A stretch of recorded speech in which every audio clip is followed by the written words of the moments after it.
Hello mindful foodies, Inga from Health Origins here. It's rhubarb season, so I'm gonna show you how to make delicious vegan rhubarb cookies and rhubarb cake. So let's begin. So first of all, we're gonna make wet ingredients. So to start with, I've got some organic psylium husk powder. So I'll need about 1 teaspoon of the husk powder. And it has to be powder really, rather than like husks themselves, because you want a smooth kind of egg consistency. So we're going to be making vegan egg. So 1 teaspoon of psyllium husk powder and about 1/4 cup of water. So I'm going to give it a mix here. You might want to use a whisk to do it a bit easier and quicker.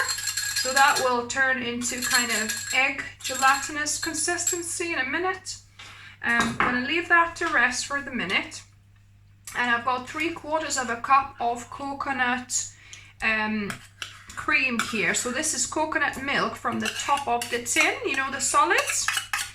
So about 3/4 cup. So first we'll cream the coconut milk with the sugar. So here I've got 1/2 cup of this brown sugar, but I've kind of whizzed it into caster sugar, a finer sugar. So 1/2 cup of finer sugar and 1/2 cup of just normal granulated brown sugar. For a healthier version, you might want to use rapadura, which is unrefined cane sugar, or jaggery. Just grate some jaggery in, about 1 cup worth instead.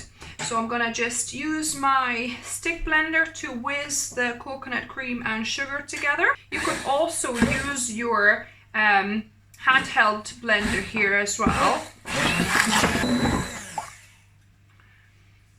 So that's that. I'm gonna just add my vegan egg, and it's actually got into like a jelly-like consistency. Can you see? So that'll be a good binder to replace an egg. So blend it again. Now the last 2 ingredients I'm gonna add here for the wet is zest from 1 unwaxed organic lemon that I've grated. So you want to use non kind of waxed organic lemon if you can, or follow my steps to take the wax off. I'll link above and down below my quick video of how you can take the wax off.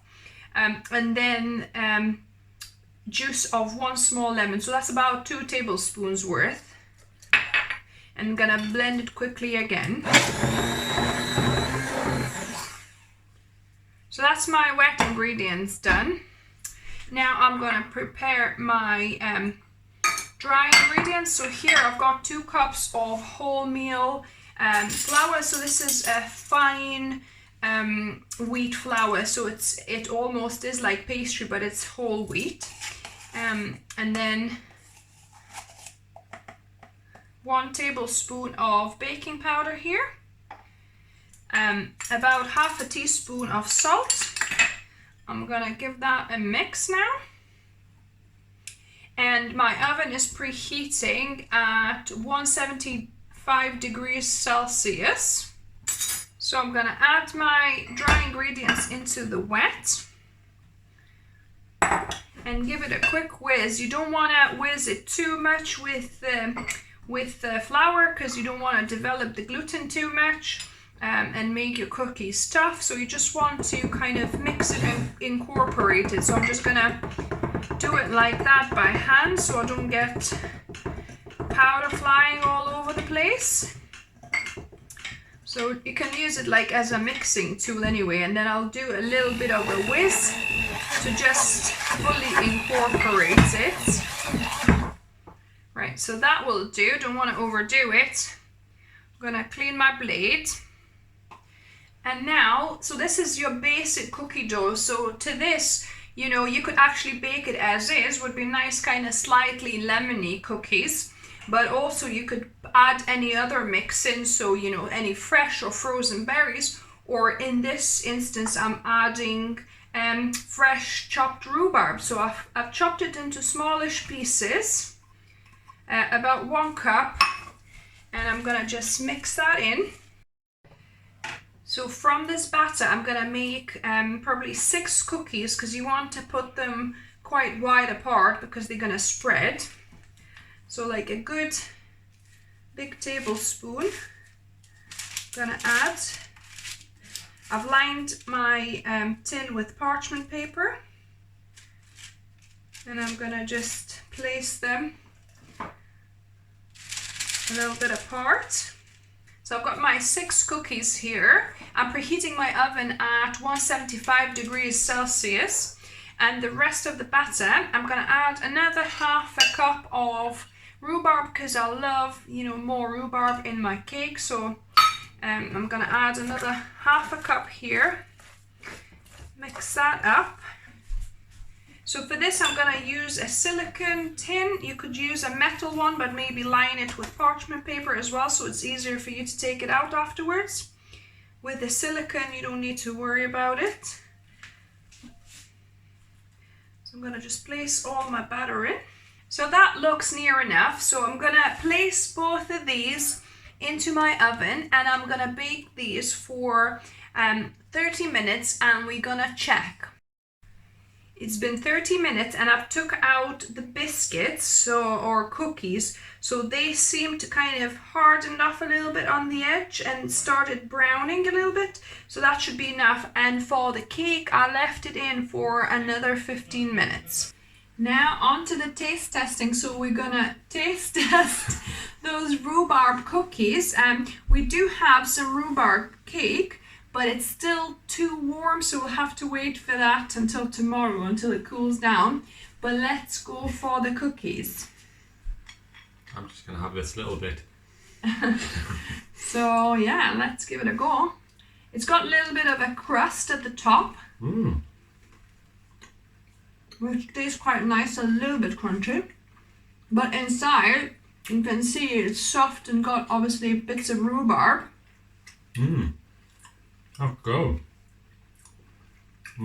Yeah. Look, I'm impressed about the crunchy top, actually. That's really quite good. Yeah, I think it really works to bake them for quite a while. I think 30 minutes it took me at 170 degrees fan oven. So really it was 185 or 190, you know, if it's conventional. So yeah, and that worked out really well. That's good. I'm really impressed with these. I think you give them a try, because, you know, for homemade biscuits, they're kind of perfect texture for me. So yeah, so we'll give the cake a test next. The rhubarb cake has cooled down overnight and over the whole day actually. It has dropped quite a bit, so I think I could have baked it a little bit more. But let's try to take it out. It's not coming out very nicely. One edge kind of is a little bit left in there. So let's try and cut it. So the top is a little bit kind of crunchier and harder, but the inside is quite soft. So I ended up baking this for an hour. So at first I did it for 45 minutes, but then I've ended adding another 20 minutes because I could see at the bottom it wasn't quite baked. So if you have a metal tin, then it's better to line it with parchment paper and bake it in a metal tin, because with these silicone tins, the bottom doesn't seem to kind of bake through as quickly as in metal tins. So yeah, so if I baked it without taking out after 45 minutes, if I baked it for say about an hour and 10, that probably would have kind of kept risen a bit more, but yeah, we'll see what it's like taste wise. So now on to the taste testing. So I've got a piece of my rhubarb cake, so let me give this a go.